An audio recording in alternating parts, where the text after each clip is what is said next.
লোকসভা নির্বাচনে জোটগত সাফল্য পেলেও নরেন্দ্র মোদীর ভাগ্যে জুটল লজ্জার মুকুট।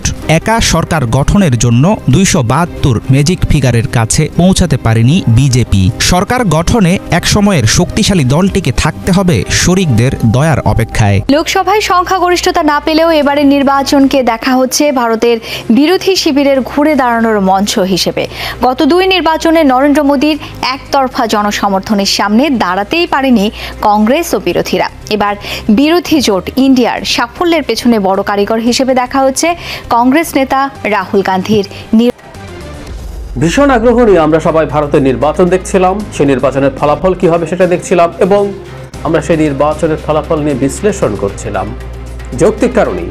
এর মধ্যে কম গুরুত্বপূর্ণ কারণটা হলো আমরা বাংলাদেশে যেহেতু নির্বাচন কিছু হয় না, আমরা যেখানেই একটা ফেয়ার নির্বাচন হয়, সেটা আমেরিকায় যখন হয়েছে আমরা সেটা মনোযোগ দিয়ে দেখেছি, টার্কিতে যখন হয়েছে তখন দেখেছি, এমনকি পাকিস্তানের নির্বাচনের দিকে আমাদের চোখ ছিল। আসসালামু আলাইকুম প্রিয় দর্শক, ফাইনালি চলে আসলাম আপডেট ও গুরুত্বপূর্ণ কিছু নিউজ নিয়ে আপনাদের মাঝে। প্রিয় দর্শক, অবশ্যই ভিডিওটি শেষ অবধি দেখবেন। দর্শক, আপনাদের কাছে ছোট্ট একটি অনুরোধ, দেশ এবং দেশের বাইরে হলে কমেন্ট বক্সে লিখে জানিয়ে দেবেন, আর চ্যানেলে নতুন হলে সাবস্ক্রাইব করে পাশে থাকা বেল বাটনটি অবশ্যই অল করে দেবেন, কারণ পরবর্তী আপডেট নিউজ সবার আগে পাওয়ার জন্য প্রিয় দর্শক আর অবশ্যই একটি লাইক দেবেন। ভীষণ আগ্রহ নিয়ে আমরা সবাই ভারতের নির্বাচন দেখছিলাম, সেই নির্বাচনের ফলাফল কি হবে সেটা দেখছিলাম এবং আমরা সেই নির্বাচনের ফলাফল নিয়ে বিশ্লেষণ করছিলাম যৌক্তিক কারণেই।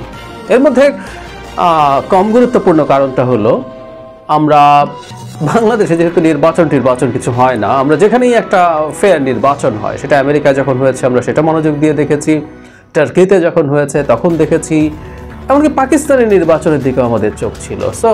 আমাদের এক ধরনের দুধের স্বাদ ঘোলে মেটানোর মতো ব্যাপার আছে। এদেশে জাতীয় নির্বাচন দূরেই থাকুক, এখন স্থানীয় সরকার নির্বাচন এর মধ্যে ইভেন গুরুত্বপূর্ণ না, মানে আমি ঢাকা, চিটাগং বা বড় বড় সিটি কর্পোরেশনগুলো নির্বাচনের কথা বলছি না, নিতান্ত উপজেলা বা নিতান্ত ইউনিয়ন পরিষদের নির্বাচন এখন আর ফেয়ার হয় না। সুতরাং আমরা এক ধরনের নির্বাচনের উত্তেজনা, নির্বাচনের বিশ্লেষণ এগুলো দেখতে চাই। কিন্তু বেশি গুরুত্বপূর্ণ কারণটা হচ্ছে ভারতে কেমন সরকার আছে, তাদের নীতি কি হয়, তার সাথে বাংলাদেশের গণতন্ত্রের ভাগ্য এবং ভবিষ্যৎ জড়িয়ে আছে, যৌক্তিক কারণেই আছে। বাংলাদেশের গণতন্ত্র যে ধ্বংস হয়ে গেল তার পেছনে ভারতের সরাসরি হস্তক্ষেপ আছে। এই কথাগুলো রাগঢাক করে বলার কিছু নাই, এগুলো যেমন বলি না এলিফ্যান্ট ইন দ্য রুম, আমাদের এগুলো আসলে রুমের মধ্যে হাতি আছে, এত বড় হাতি না দেখে থাকার উপায় নেই, আমাদের বলতে হবে। কিন্তু আমরা যাতে অন্তত এলিফ্যান্ট অফ দ্য রুমের মতো করে আকারে ইঙ্গিতে কথাবার্তা না বলি। কেউ বলতে পারেন যে তোমার দেশে কে তোমরা পারো নাই কেন, ও করেছে, সেটা ওই আলোচনায় যাচ্ছি না। আমরা দীর্ঘদিন এই আলাপগুলো করেছি কিভাবে এবং কেন ভারত আদতে বাংলাদেশকে একটা করদ রাজ্য বানিয়ে ফেলেছে সেই 14 সালের পর থেকে এখন পর্যন্ত। এবং আমরা এটাও জানি ঘটনাচক্রে দুটো ভিন্ন দলের নেতৃত্বের সরকার। 14 সালে তো কংগ্রেস নেতৃত্বাধীন জোট ক্ষমতায় ছিল যখন সুজাতা সিং বাংলাদেশে আসে এবং প্রকাশ্যে বাংলাদেশের নির্বাচনে হস্তক্ষেপ করে যায়। আর এরপর তো বিজেপি নেতৃত্বাধীন এনডিএ সরকার আছে এবং তারাও কি করেছে এবং সর্বশেষ 24 সালের দামি নির্বাচনেও কি রোল প্লে করেছে আমরা জানি। ফলে আমাদের এক ধরনের আগ্রহ কিন্তু আসলে আছে ভারতের সরকার কেমন হয়। আমি আগে একটা ভিডিও করেছিলাম যেখানে বলেছিলাম যদি মোদী সরকার না থাকে তাহলে আমাদের কোনো বেনিফিট হবে কিনা। আমার ওই ভিডিওতে আমি খুব স্পষ্টভাবে অবশ্যই এটাও বলেছিলাম, আমাকে যদি বাজি ধরতে বলা হয় বিজেপি বা তার জোট এনডিএ হারবে কিনা, আমি উল্টো দিকে বাজি ধরতাম, মানে আমি তারা জিতবে এই বাজি ধরতাম। এবং মোটামুটি সিটি যে পারসেপশন ছিল ঘটনাচক্রে সেটাই দেখলাম হয়েছে। যাই হোক, এখন মোটামুটি নিশ্চিত এখন পর্যন্ত। আপনারা গতকাল পর্যন্ত খবর যা দেখেছেন তাতে দেখেছেন যে এনডিএ জোটে যারা শরিক তারা একসাথে মিটিং করেছে। জনাব মোদী দুইজন, আমরা যে দুজনকে কিংমেকার বলা হচ্ছে সেটা হচ্ছে চন্দ্রবাবু নাইডু এবং নীতিশ কুমার, অন্ধ্রপ্রদেশ এবং বিহারের দুইজন মানুষ, তাদের এখন পর্যন্ত এটা ফিক্সড হয়েছে। গতকাল পর্যন্ত, পরশু পর্যন্ত ফিক্সড ছিল না, গতকাল এটা ফিক্সড হয়েছে। দুজনের হাতে 28টা সিট রয়েছে। ফলে এনডিএ জোটের যে 293টা সিট আছে সেখান থেকে 28 বাদ দিয়ে দিলে they'll be well short of the desired magic number 272. সুতরাং তাই যদি হয়ে থাকে তারা চাইলে সরকার গঠন করাতে পারে, তারা সরকার ভেঙেও দিতে পারে। এবং এই বৈঠকে দুজনকে পাশে বসিয়েছেন, শুধু সেটা না, মোদির পরাজিত চেহারা, শুধু ফেস না বডি ল্যাঙ্গুয়েজ সবগুলো একটু খেয়াল করুন। এটা প্রতিটা ছবিতে খুব প্রকাশ্য হয়ে উঠেছে, এটাই হবার কথা। এখন এই সরকারটা কেমন হবে সেটা নিয়ে কয়েকটা কথা বলে সেটার প্রভাব বাংলাদেশের উপরে কিভাবে পড়তে পারে এবং এটা আওয়ামী লীগের কপালে দুশ্চিন্তার ভাঁজ বাড়াবে কিনা সেটা একটু আলোচনা করে রাখা দরকার আছে, বিশেষ করে সরকারের সামনে যে সংকটময় সময় আছে সেটা নিয়ে। সংকটময় কেন আসছে সেটা নিয়ে। এটা একটা কোয়ালিশন সরকার হচ্ছে, যারা মোদী কি করার চেষ্টা করবেন আমরা বুঝতে পারি, সেটা হচ্ছে এই সরকারটা তৈরি করবেন এবং এরপর চেষ্টা করবেন যেটা এই সরকার প্রচুর করেছে, সেটা হচ্ছে ভারতে তো আমাদের যেমন আর্টিকেল 70 আছে যে আপনি যদি অন্য দলে যোগ দেন আপনার সংসদ সদস্য পদ থাকবে না, ভারতে এটা নেই। ফলে অন্য দলের এমপিকে চাপ দিয়ে টাকা দিয়ে নানাভাবে, মানে ওদেরও তো এখন ওই আমাদের মনে আছে নিশ্চয়ই সিবিআই তারপরে ইডি এইগুলো পেছনে লেলিয়ে দিয়ে চাপ তৈরি করেন, করে আপনি দলে নিয়ে আসেন অথবা টাকা দিয়ে দলে নিয়ে আসেন। চেষ্টা করবে তারা as early as possible to 72 বানিয়ে ফেলার জন্য তাদের নিজের সদস্য। বিভিন্ন রাজ্য সরকারের ক্ষেত্রে এই কাজটা তারা আগে করেছে, তাদের কেন্দ্রীয় সরকারে করতে হয়নি, কারণ তাদের কেন্দ্রীয় সরকারে গত দুটো নির্বাচনে একক সংখ্যাগরিষ্ঠতা ছিল। 14 সালে 284 পেয়েছিল এবং 19 সালে তো 303 সিট পেয়েছিল এককভাবে বিজেপি। সো তারা সেই চেষ্টা করতে পারে, কিন্তু তার আগ পর্যন্ত অন্তত they will have very tough time. তারা পারবে কিনা সেটা পরের আলোচনা, কিন্তু সরকার গঠনই প্রবলেম্যাটিক হবে, কারণ নীতিশ কুমার এবং চন্দ্রবাবু নাইডু মানে ভারতের এই নির্বাচনী খেলায় দীর্ঘদিন ধরে মারাত্মক খেলোয়াড় হিসেবে পরিচিত এবং যাদের কোনো ন্যায় নীতির কোনো বোধ নাই। তারা মুহূর্তে মুহূর্তে দল পাল্টানোর জন্য বিখ্যাত বা আমরা কুখ্যাতও বলতে পারি।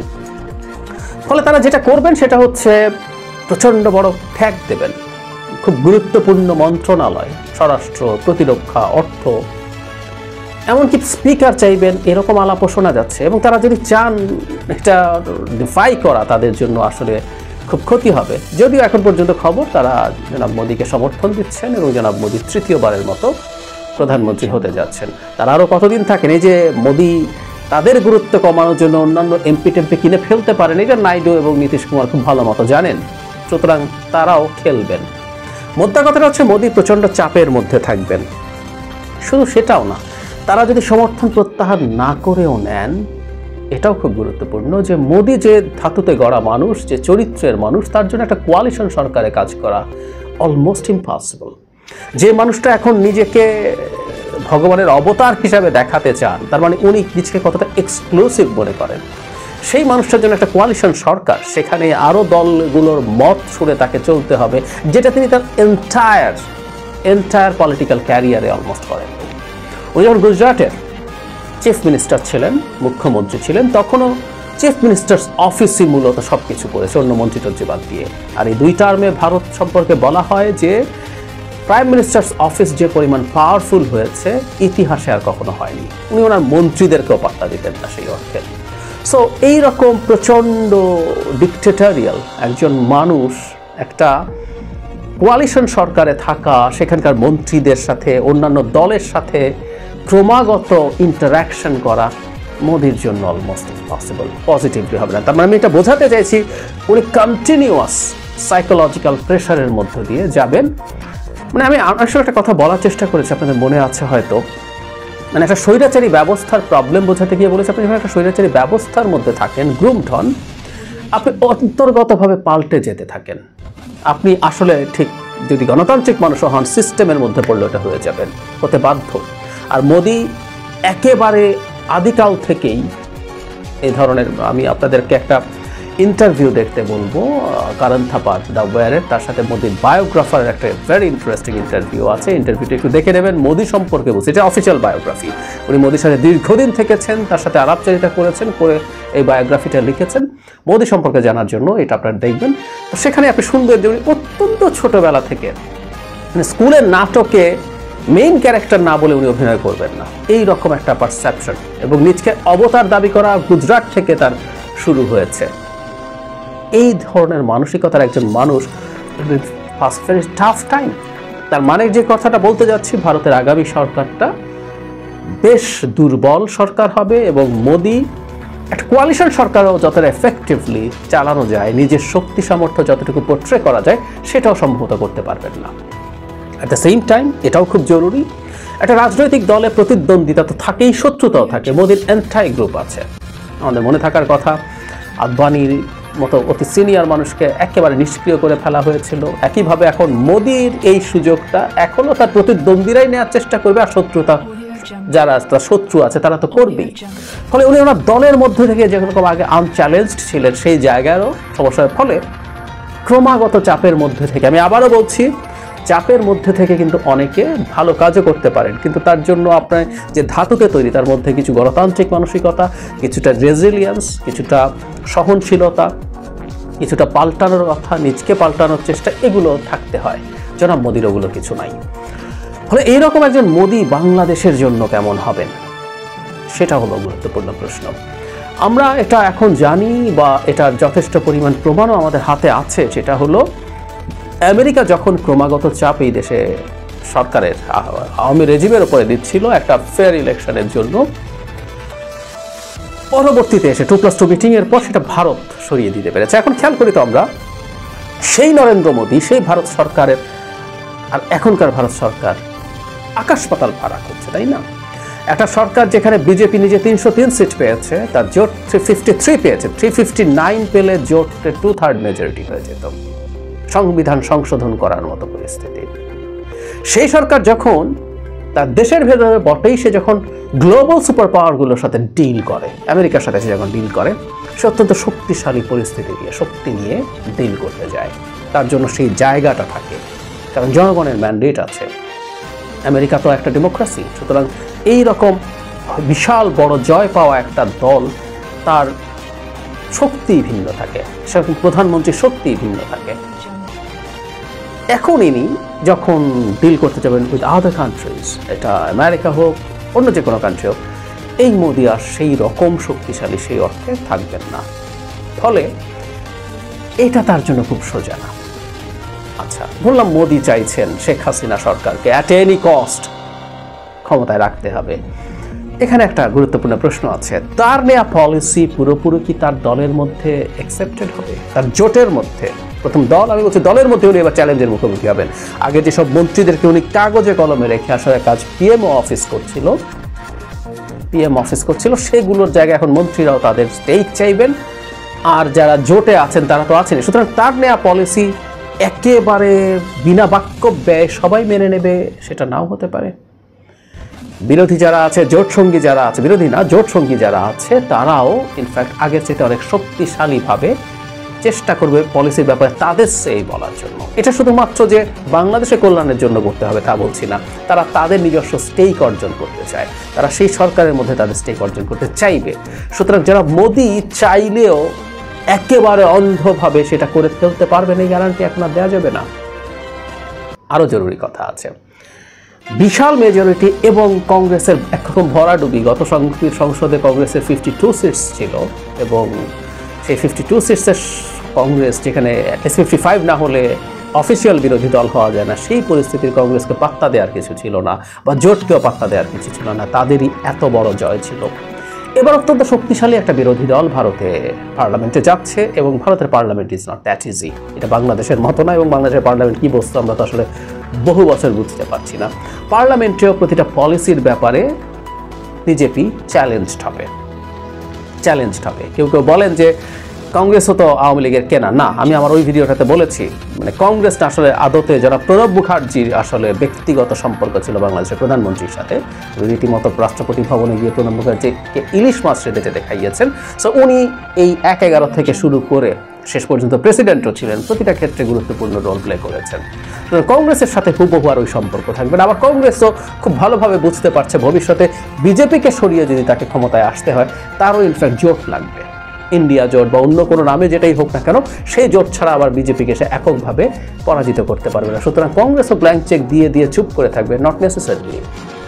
আমরা সামারাইজ যদি করি তাহলে এটুকু বলতে পারি, তাত্ত্বিকভাবে ধরে নেই যে এই সরকারটা যদি ইলেকশনের আগে থাকতো, যেটা হতে যাচ্ছে, আমেরিকার উপরে তারা যে পরিমাণ তীব্র চাপ তৈরি করেছিল, তারা আমেরিকাকে যে ধরনের রীতিমতো তুচ্ছতা ছিল, যেন পিনাপ রঞ্জন, তার একটা উক্তি নিয়ে আমরা অনেক কথা বলেছি, তিনি রীতিমতো বলছেন যে ভারতের চাপেই আমেরিকা ম্যানেজ হয়েছে, এবং ভাষা ছিল পিটার হাস সম্পর্কে বলছেন, বাংলাদেশে আমেরিকার রাষ্ট্রদূত, তিনি রীতিমতো নাকি গা ঢাকা দিয়েছেন, লুকিয়েছেন, পালিয়েছেন। আজকে ওর দাওয়াত খাওয়ায় তার ওর দাওয়াত হয়ে এরপর এটার পর উনি পালিয়েছেন, গা ঢাকা দিয়েছেন।